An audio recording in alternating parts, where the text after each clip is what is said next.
With the sound of this peace bowl, we open our service at Granite Peak Unitarian Universalist congregation with our shared hope for peace. And for the Hindu days of Diwali, a celebration of light that begins on the darkest night of the lunar cycle, it marks the triumph of good over evil, justice over tyranny, knowledge over ignorance.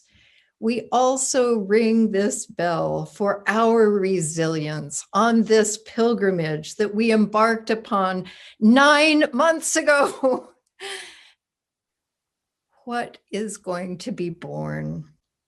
Today, we celebrate and learn from two pilgrims among us, Lucy Beckner and Molly Devine, who will share wisdom from their solo pilgrimages, walking for 6 weeks over hard and gentle terrain, and long and straight roads and winding ones to reach their destination, a place called Santiago de Compostela, St. James of the Field of Stars. Unlike our pandemic pilgrimage, they were able to plan for months, wondering and thinking about what they would do. They had time to prepare for difficulties. Let us listen to what Lucy Beckner was thinking about before she took her first step.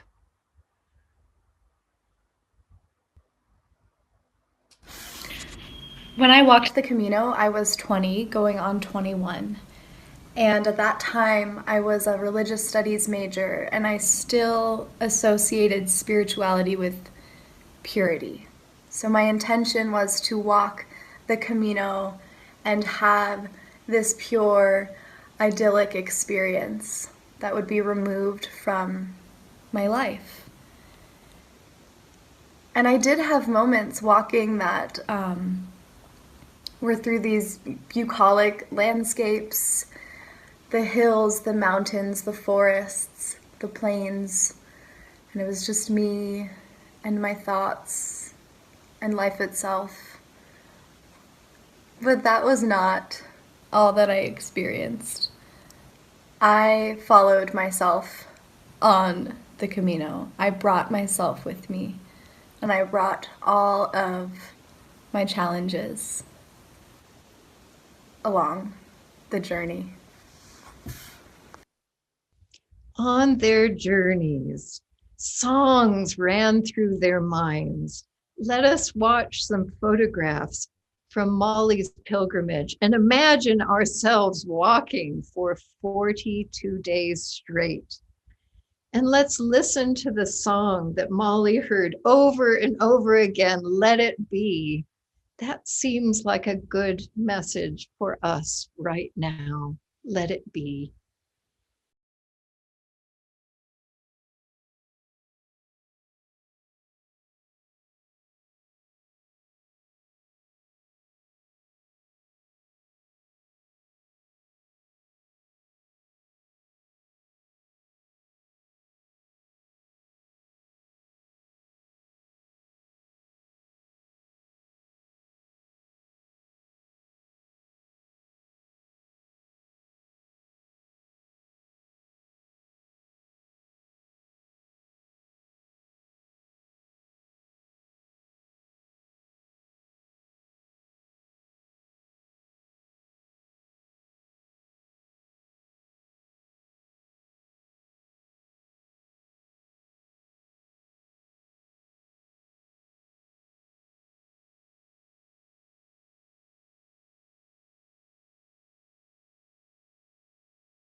Good morning, everyone.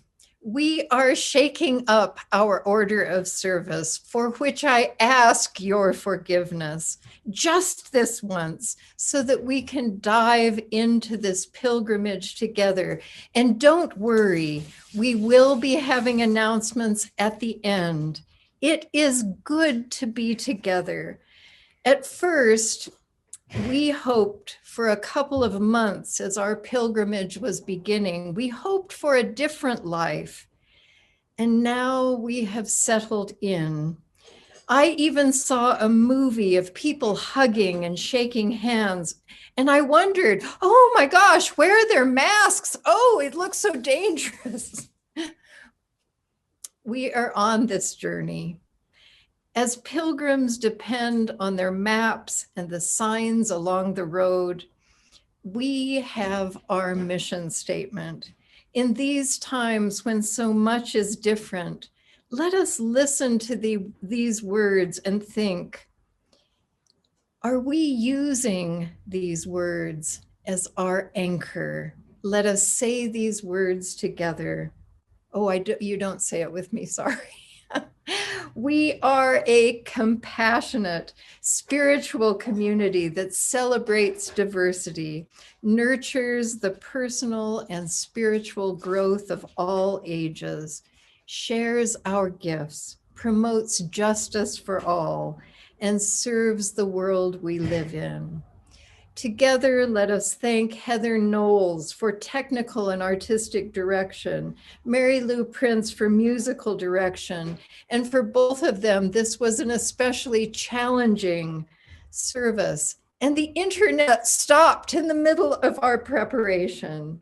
And let us thank our pilgrims, Lucy Beckner and Molly Devine, for sharing their experiences with us today. We are in the midst of our online auction. And we hear that some of you are having trouble registering. Don't worry. Right at the end of our time together, before you talk with the pilgrims or enter breakout rooms, you will have an instructive video. And I have to remind you that our live final event will be happening on November 17th, this Tuesday, from 6 to 8 on Zoom. On Zoom, not in person as it always has been. We ring this bell for our flexibility. I am so grateful for yours. Michael J. Fox, who has struggled publicly with Parkinson's disease, and in the midst of his struggle, has found optimism in this moment, not cheap optimism, but hope forged out of great difficulty. For along with Parkinson's, a couple of years ago, he had to go through surgery for a benign tumor on his spine, meaning he had to learn to walk again. And after that, he fell and broke his arm in many places. He writes for us, with gratitude, optimism becomes sustainable. With gratitude, optimism becomes sustainable. We will light our chalice today, a symbol of our faith, for gratitude, with gratitude for our individual and collective courage in the face of the unknown of a pandemic, for all of our leaning into the journey, for our sore feet, our eyes tired of Zoom, our faces tired of being covered in public, tired of not seeing smiles, and for all those who reached out to us, for all those who worked so hard on the auction and doing fundraising for our community in a new way, with gratitude for the beautiful new colors on our faith development social justice building, for all those who showed up to clean up the grounds paint the inside, the outside, and then the endless work of throwing away what was not needed and organize what was left over, the endless masking and cleaning of brushes, with gratitude for the light that others have lent us when ours was going out. Let us say what we are grateful for. I invite each of you to think of what you are grateful for and say those words into cyberspace, thinking of that beautiful building now renewed and transformed. I don't see many mouths moving. Since you're silenced, you can, if something comes up for you, I know I have all this time to think of what I'm grateful for. Say it whenever you like during the service. I am grateful for you, for your optimism that has helped keep me going. And for all of that optimism, the optimism that I hope will bubble through this service, may we forge the strength that we need to keep our chalice burning bright for the road ahead. For these, we light our chalice.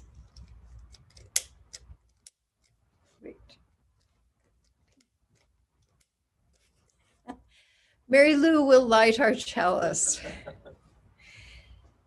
And now let us hear from our travelers as we stand at the edge of a long, arduous road.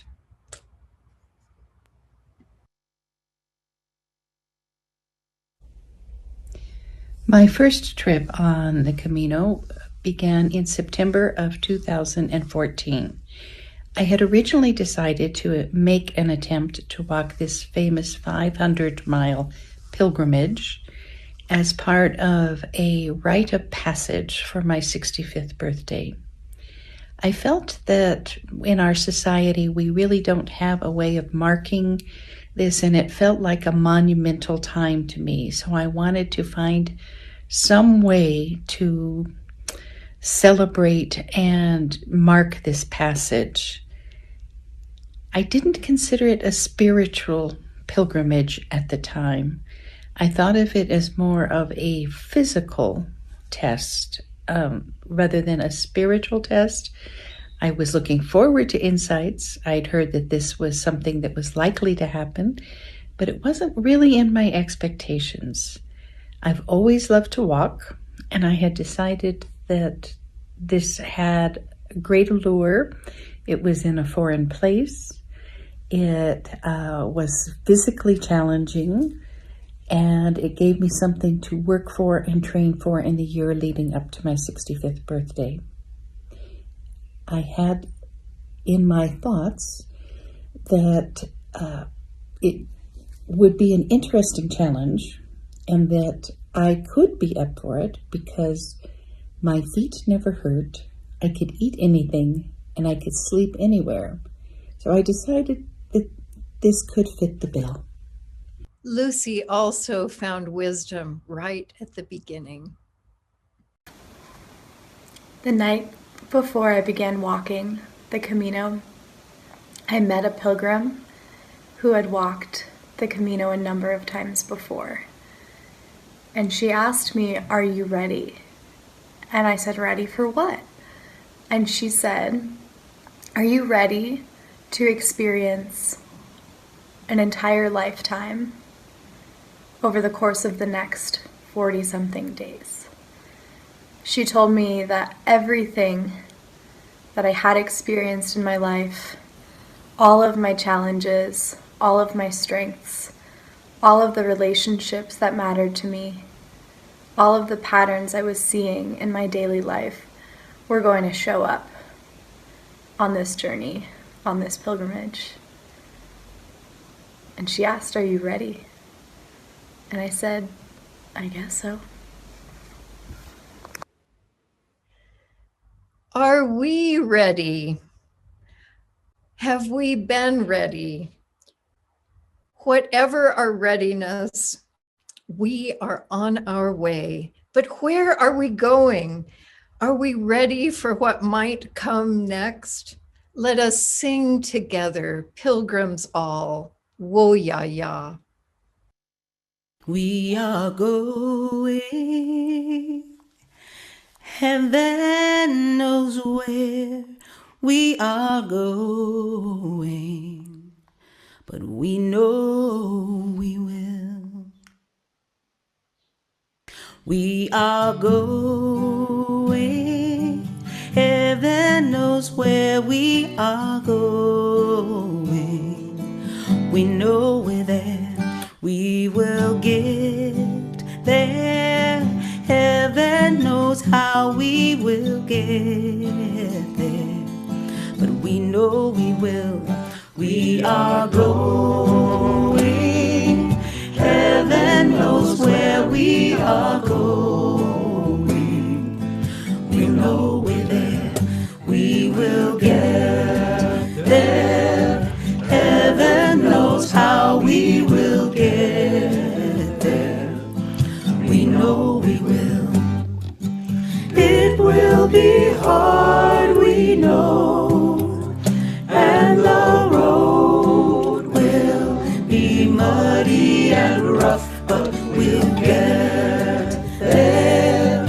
Heaven knows how we will get there. We know we will. It will be hard, we know, and the road will be muddy and rough, but we'll get there. Heaven knows how we will get there. We know we will.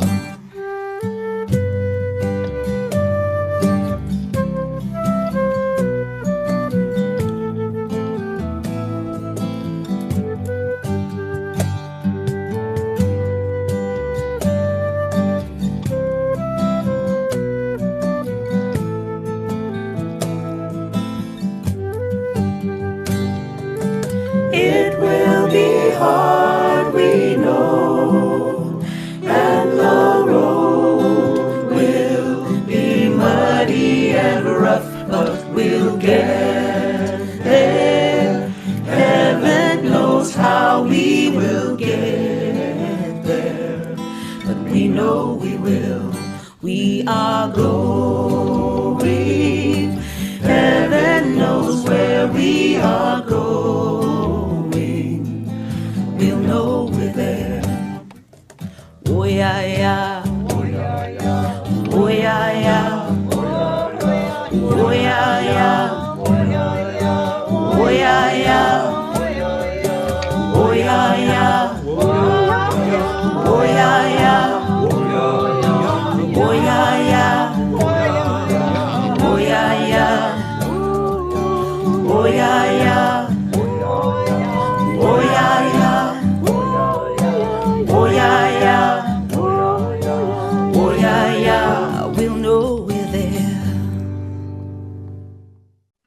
Let us say our covenant together.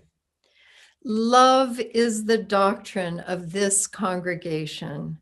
The quest for truth its sacrament, and service is its prayer. To dwell together in peace, to seek knowledge in freedom, to serve others in community, thus do we covenant together. As Lucy began walking, wisdom appeared in a truck from the holy city of Lourdes. On my first day walking over the Pyrenees, I encountered these two gentlemen who had driven from Lourdes, France, to bring holy water to the pilgrims. And they were there as part of a charity that helped people who were struggling with mental illness and substance abuse. And they asked me to write down the names of anybody that I felt needed a blessing. And so first I wrote the name of my cousin, who at the time was struggling with heroin use. And then I wrote my own name. I didn't know why exactly, but I knew inside of myself that I also needed a blessing. Let us listen to the sound of this bell.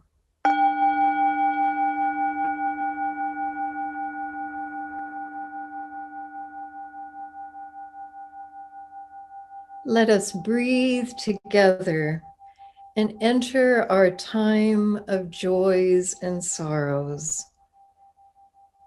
As we enter, I remember a Sunday, one of my first Unitarian Universalist services at the UU congregation in Tucson, when during the joys and sorrows, like Lucy, I said my own name. I asked for a blessing. And today, let us gather our hearts, for we hold the joys and sorrows among us and out in the greater community and this world.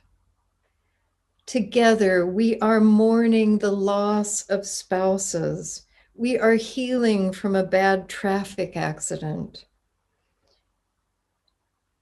And among us are people experiencing the joy and stress of a move to a new place.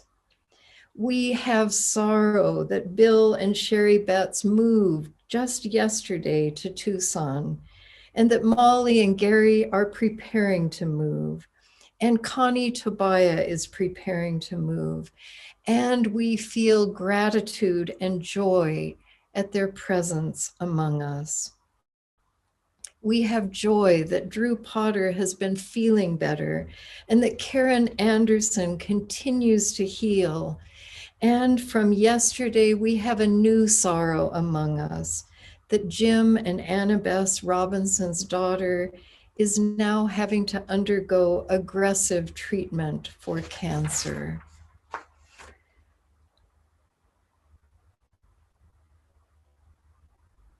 I am also sure that somewhere among us is the joy of someone who is falling in love for the first time or with a long-time companion. And on Friday, the United States added more than 177,000 new coronavirus cases, another record in a week of records.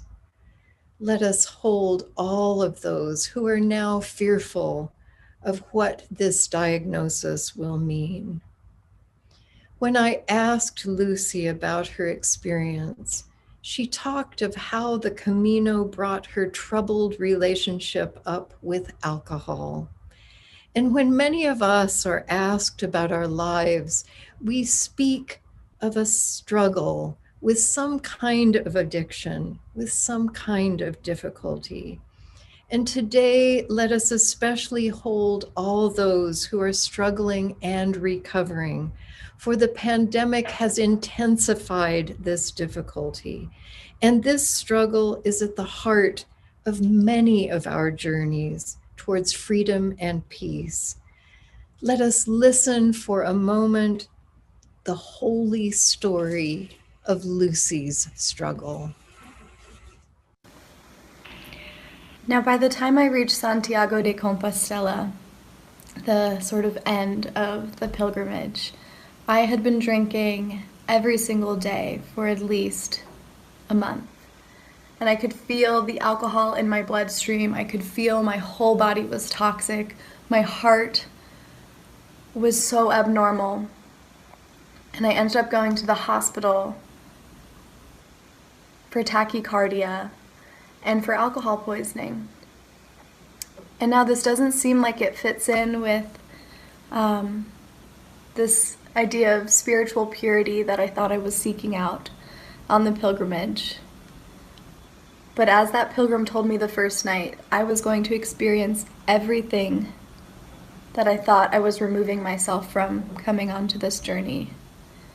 And I needed to learn these things about myself. I needed to see, without delusion or denial, that I really needed to look at my relationship with alcohol. And I would love to tell you that after going to the hospital, I stopped drinking for the rest of my life.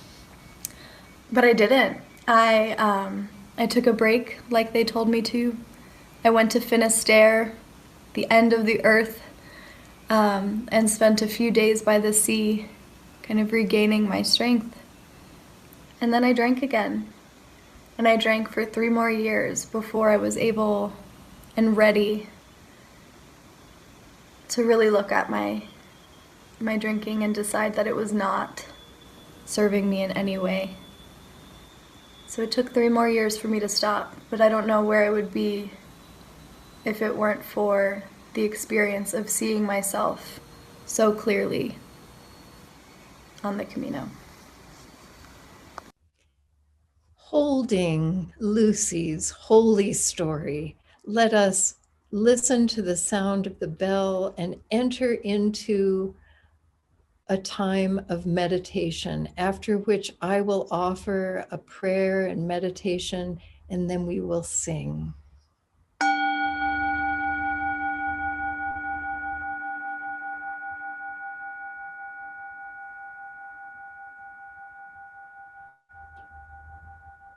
Into this space, I also invite you to say the names of those who are on your hearts and minds, and your gratitude if that has come up for you by now.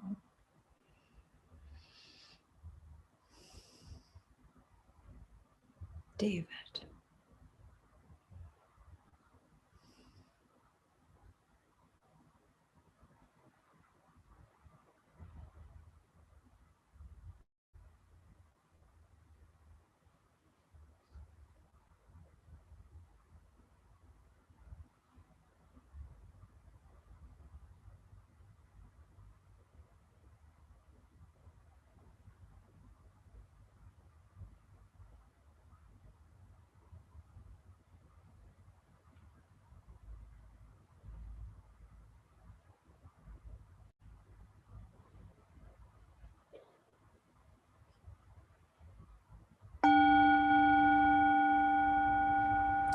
Spirit of life,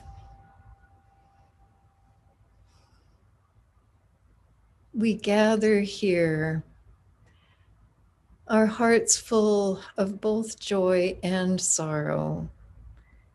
We ask together for blessings on all those who are suffering during this pandemic, for the essential workers, the nurses and doctors, and all those who are working so hard to make this world safe, but at the same time putting their own lives in danger. We ask for special blessings in this state on those Native American groups that are suffering now from the pandemic, on the Navajos who have decided to have a lockdown for some weeks. May they find safety. We ask for a special blessing on this country, on all of those parts that are broken. May we find our own ways of reaching out for healing, for companionship. May we learn the ways of peace, not of a silent peace, but of a peace that calls us to justice and calls us to speak those thoughts that are in our minds and hearts. We especially hold those who are leaving our community, that they may have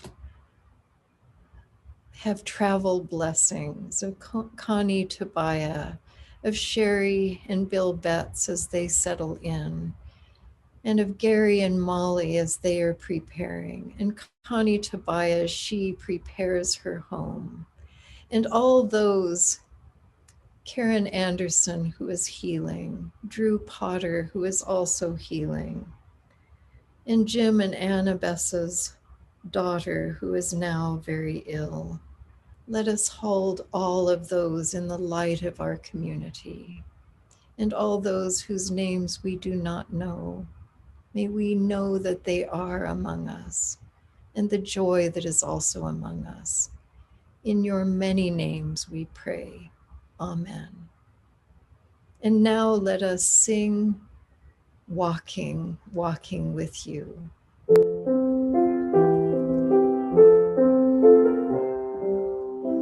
Walking, walking with you, walking with you is my prayer.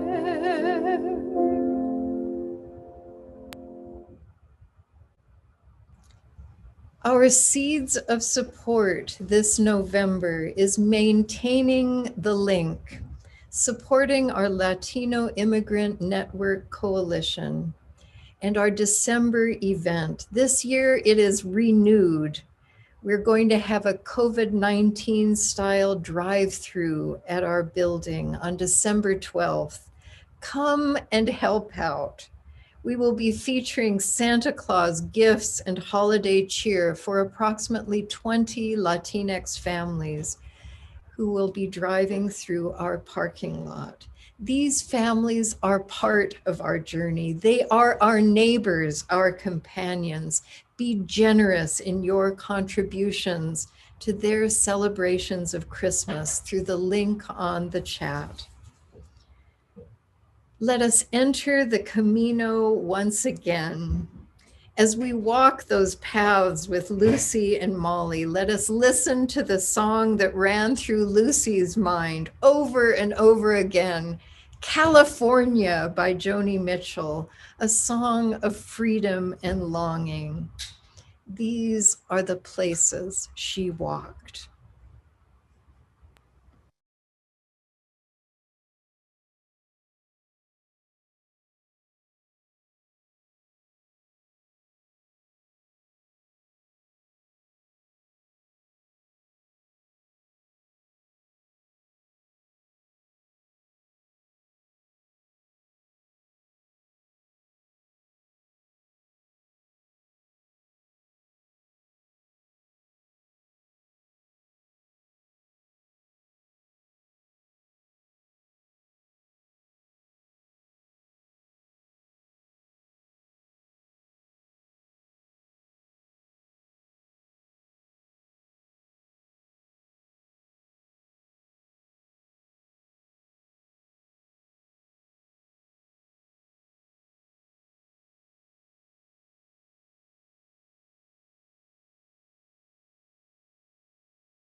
Good morning again.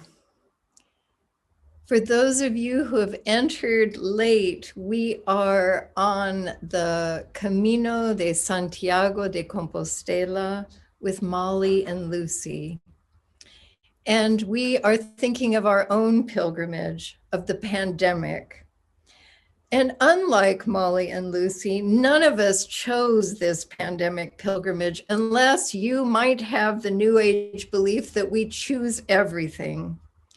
But in my conversations with you, I have seen how some of you have been surprised by the things that you have liked, how you've repaired your homes, made choices, even ones like moving away from here, because you had time and space to make these choices.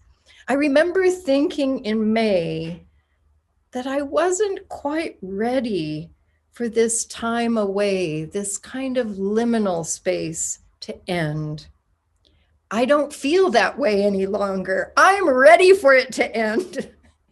And like Lucy and Molly on the Camino, we have had to continue the hard work of the journey.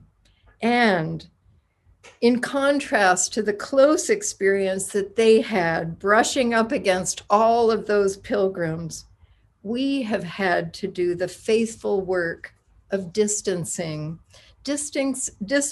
ourselves both for our own health and for the common good. We weren't able to sing together until we could be outside, and now we, thanks to Chris Parsons, have just the right masks that don't suck in when we breathe. And today we are meeting through the miracle of cyberspace that broke down yesterday, showing us that the internet is not invincible. Together we have mourned the loss of Annette Olson and Mary Steenhoek's beloved Mark Tillotson. We have mourned them without being able to reach out physically to each other. We have mourned through cyberspace. We have been faithful with these limitations because we want to keep each other safe. And this keeping each other safe has been one of the ways for us to show our love for each other now. Molly and Lucy both had expectations because they had time. And even with expectations and planning, things did not go as they had thought they would. I wonder, do our lives ever go as we have planned? Let's listen to Molly. The kindness extended to me by strangers took me into a larger circle of life. I became conscious of those I met each day as my companions on the pilgrimage of life. Each of us is called to give and receive this precious gift that brings life to the darkest places and soothes past experiences and memories. It was during these hours that I realized I could reframe my memories, which gave me space for forgiveness. A very personal example of this is that prior to my current marriage, I was married and divorced twice. Although neither of these divorces were particularly mean or bitter or horrible, as some can be, I had been left with a feeling of failure, of discouragement, and they were very hard, and they left a rock of hard memories in my life. When I had the time to take this walk, this pilgrimage, this space to give myself, I found grace. I found that I could go back to the beginning of those relationships, and I could find and remember what beauty there was, and the joy, and how I grew, and how those relationships became part of who I was then and who I am now. There's a tremendous amount of grace in allowing ourselves to reframe periods of our life that we thought were hardened and would always remain that way. Thank you, Molly. On this pilgrimage, the desires of our hearts surface. I wonder what yours is saying. Lucy's was telling her to fall in love, but she was asking to have her heart broken.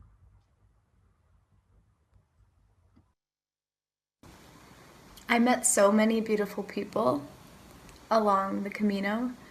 I met people from at least 28 different countries, made friends from all over the world, young and old, people who I couldn't communicate with through spoken language, so we found other ways to connect. It was a beautiful thing. And along the way, I met these two young people who had loved each other through high school and had since parted ways. And I got to be there one day when they were having a conversation about the loss of their love and about the heartbreak that they had both experienced when their relationship ended. And I turned around and announced to them and to the universe, I want to have my heart broken.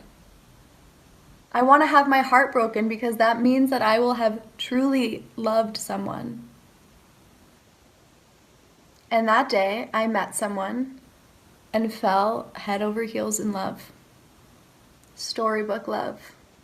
Pure, incredible love. And then, years later, I had my heart utterly shattered by that person. And it took me years to recover. And that was part of the journey as well.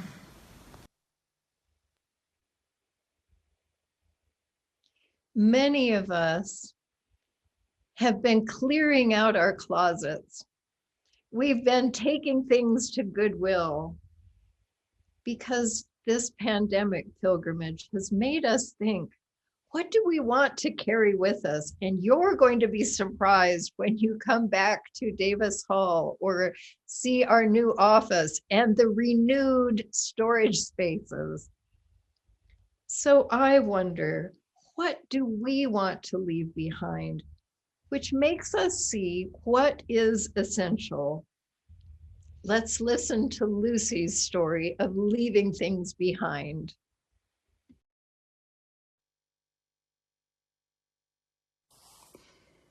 Another reframing that occurred to me when I was walking can best be described in the words of Helen Keller. Security is mostly a superstition. It does not exist in nature, nor do the children of humankind as a whole experience it. Avoiding change is no safer in the long run than outright exposure. Life is either a daring adventure or nothing at all.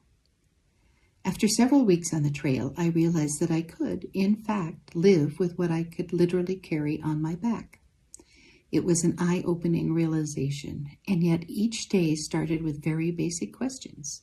How would I make it through this day? Where would I get food? Where would I find a place to sleep that night?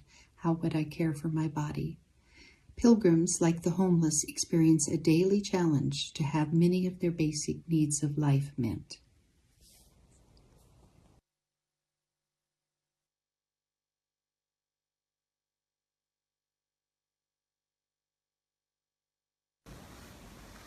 I started the journey with a huge backpack, filled with everything that I thought I could possibly need along the way.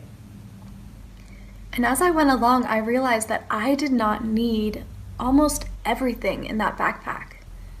And so I would take things out and leave them at the hostels in the hopes that someone else would make use of the things that I wasn't using. Or maybe no one would ever touch them and they would just stay there. But I had to unpack so much of what I brought with me, so much of what I thought was going to be essential turned out to be useless or just not very important. And I learned that I could travel and I could live for weeks at a time with about 10 pounds worth of things in my backpack. And I thought a lot about how that paralleled what I was going through emotionally and psychologically. Like, there was so much that I brought with me on that trip that I decided to leave along the way. I had to let go of resentments. I had to let go of old ideas about myself. I had to let go of habits or things that I could recognize were not serving me anymore.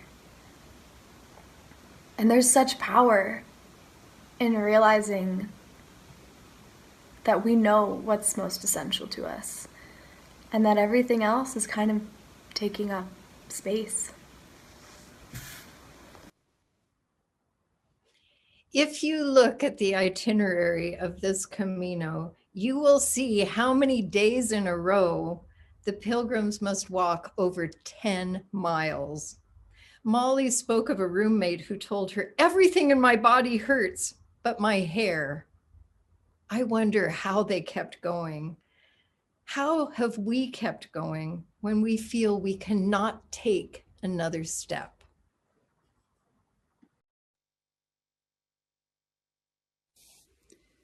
Some days, the most obvious things happened that brought me ideas that have stuck with me ever since.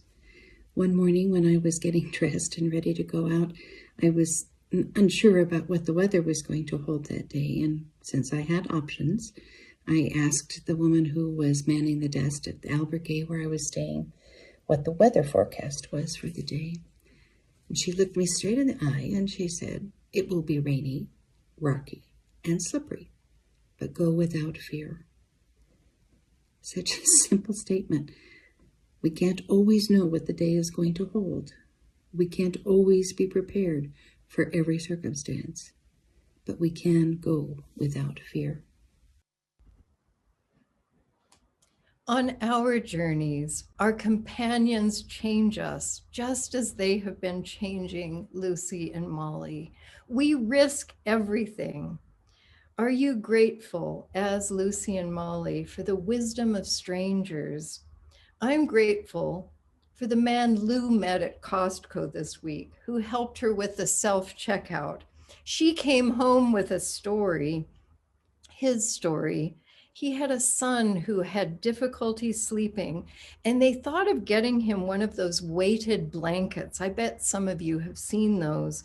But in the end, they found a 70-pound dog who loves to sleep right on top of his son's covers. And his son is sleeping well now. I hope that all of us can keep this curiosity of the pilgrim, wondering at what we might hear from strangers or even the people we live with and other people we have known for years. What wisdom might we receive? Or might we receive simply a story of healing like that 70-pound dog? Many of the people around Lucy were undergoing big changes, and the pilgrimage gave them the openness to receive. So as we embark on this last part, I think, or maybe second to last part of our pilgrimage, let us embark with openness for what we need on our journey. This is what they found at that destination when finally, after all those foot blisters, they reached the field of stars. Let us listen to Lucy and then Molly's last journal entry.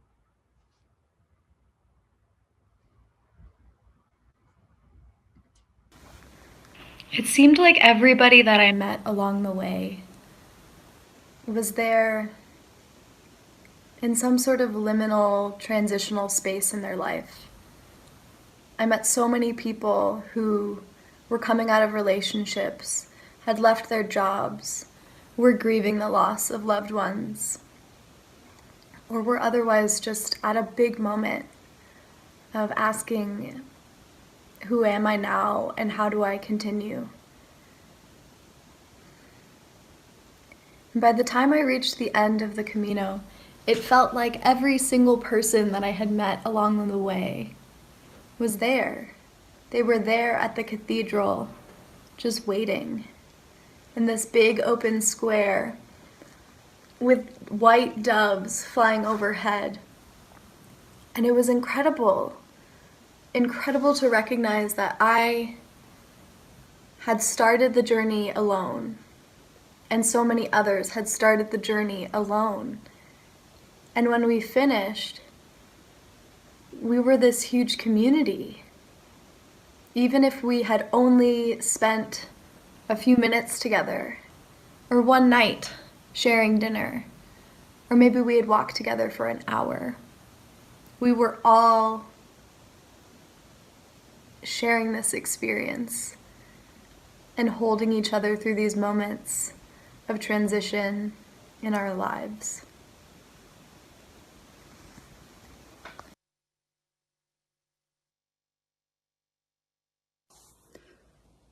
I'd like to share my last journal entry from my period when I was on the Camino, and this was toward the end of the 42 days in which I was walking on a daily basis between 8 and 20 miles a day. So today this journey has ended for me, but tomorrow will bring a new day for each of us, full of possibilities to find the signs that will lead us to the paths that will allow us to become the persons we wish to become. Be open to these signs and don't be afraid to go in the direction they point. Prayers have been said, tears have been shed, gratitude has been expressed, blessings have been counted. At the ocean side, truly as far as I could walk, I was surprised by joy and the realization that I had experienced what I had read in the Bible, but not previously understood. I truly felt a peace that passeth all understanding.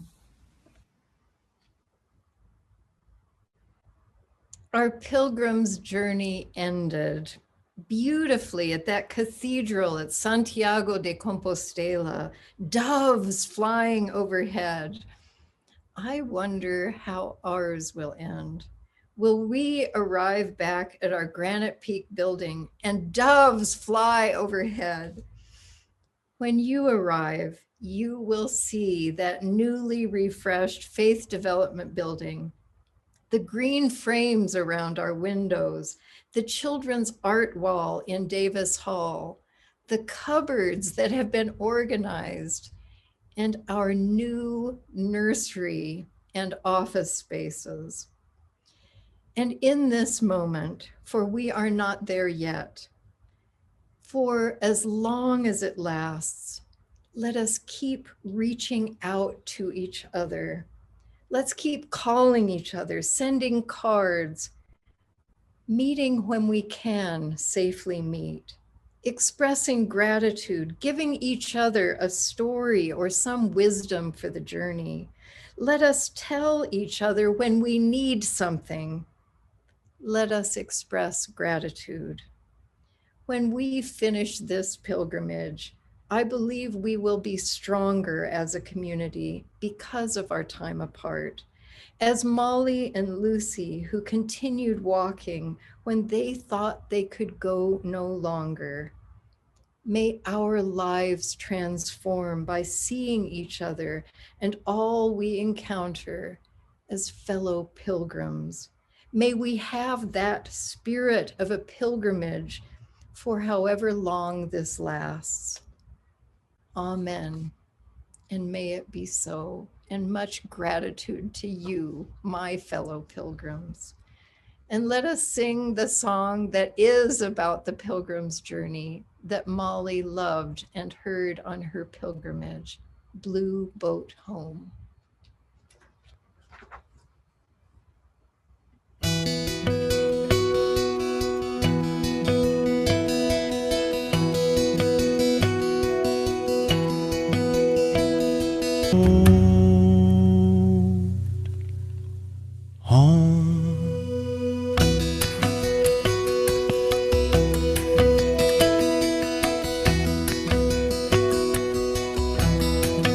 Blue boat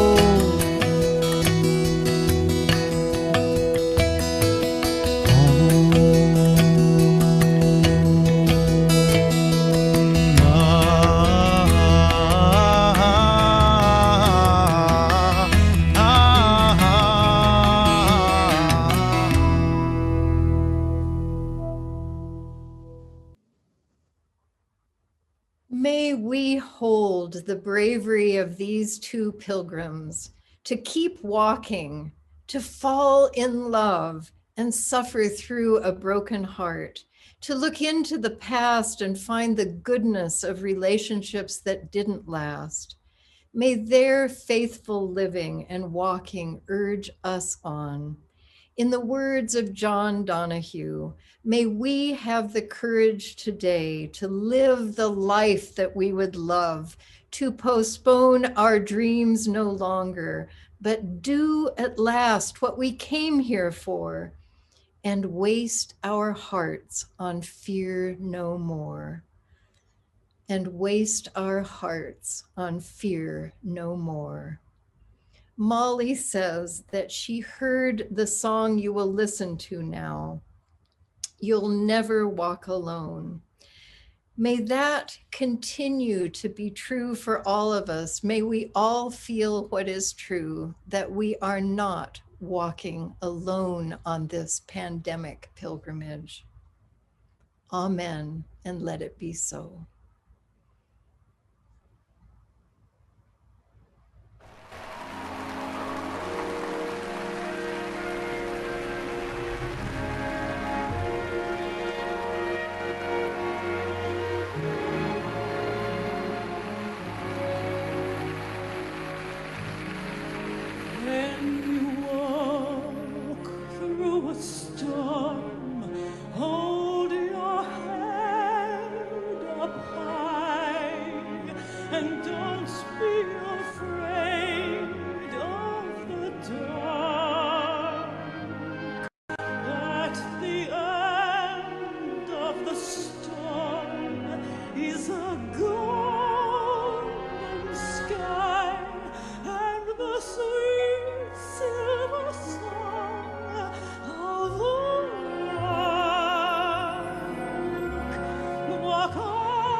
Lord.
In closing, let us remember, as this video did, our veterans, for we celebrated Veterans Day this week, and I'm putting out a special call to those of you who are veterans to let me know that you are veterans, because I have been wanting to plan a special service with your voices.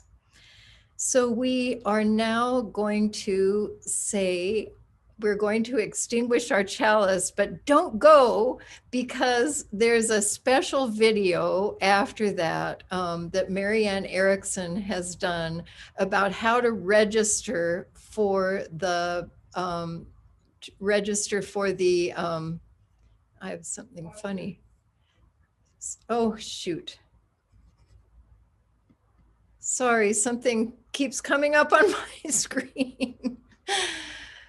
But some of you have had trouble registering for the auction. So there will be a special video to help with that. And after that video, you are being invited to have some talk with the pilgrims, Lucy and Molly, and ask them questions or enter your breakout room. So let us say our extinguishing the chalice words together. We extinguish this flame, but not the light of truth, the warmth of community, or the fire of commitment. These we carry in our hearts until we are together again. And now take it away, Marianne.